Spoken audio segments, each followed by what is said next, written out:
Live from the world's capital markets, here are the financial headlines, brought to you by Kwakol. Hello and welcome to Monday's Daily Financial Review. Here's what's making headlines in the markets today.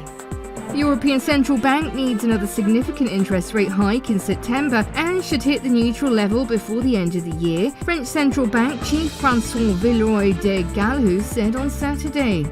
It's starting to look like nothing can stop the British pound from sinking to new lows, with talk about inflation surpassing 18% next year and families across the country likely to be pushed into energy poverty this winter. The UK's economic woes are getting worse by the day. The US Energy Secretary urged domestic oil refiners this month to not further increase exports of fuels like gasoline and diesel, adding that the Biden administration may need to consider taking action if the plants do not build inventories. The dollar-yen price remained largely unchanged in the last session. The Williams indicator indicates an overbought market. Bitcoin dollar pair corrected downwards in the last session, falling 0.1%. The MACD is giving a negative signal. The gold dollar pair dove 1.1% in the last session. The MACD's negative signal is in line with the overall technical analysis.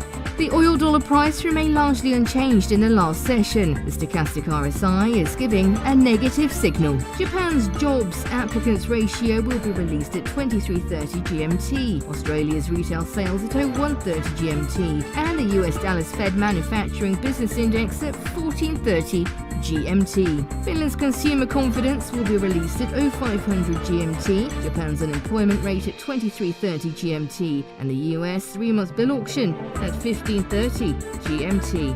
We hope that you've enjoyed Monday's financial review. On behalf of all of us here, we wish you a productive trading day. Be sure to join us tomorrow morning for the latest news and events from the financial markets.